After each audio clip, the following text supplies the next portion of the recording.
एक गांव में एक किसान था। किसान एक दिन अपने अनाज की कोठी में काम कर रहा था। काम करते करते हैं उसकी घड़ी कहीं खो गई।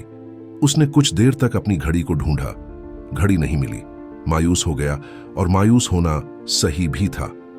उस घड़ी को किसान के पिताजी ने उपहार स्वरूप दी थी। उस घड़ी से किसान का काफी लगाव था। एक बार फिर अपनी घड़ी को ढूंढने की कोशिश करने लगा।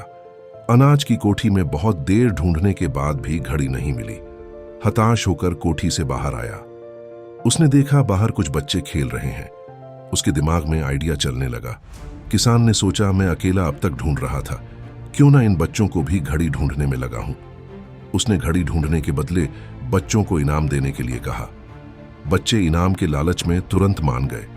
अब सारे बच्चे कोठी के अंदर जाकर घड़ी ढूंढने लगे। बच्चे जितना ढूंढ सकते थे उन्होंने ढूंढा, पर घड़ी नहीं मिली। बच्चे थक चुके थे, उन्होंने हार मान ली। किसान भी अब थका और हारा महसूस कर रहा था। बच्चों के जाने के बाद वह हताश और परेशान बैठा था। कुछ देर बाद एक बच्चा वापस आया। आकर किसान से बोला, क्या मैं फिर से घड़ी ढूंढ सकता हूं? किसान ने कहा, ठीक है। बच्चा फिर से कोठी के अंदर गया और थोड़ी देर में घड़ी के साथ वापस लौटा। किसान ने देखा बच्चा अपने हाथों में घड़ी लेकर वापस लौटा है। किसान को खुशी का ठिकाना ना रहा। किसान को कुछ समझ नहीं आ रहा था। जिस घड़ी को उसने इतनी देर ढूंढा और इतने सारे बच्चों ने ढूंढा, उस समय वह घड़ी नहीं मिली। अब कैसे मिल गई?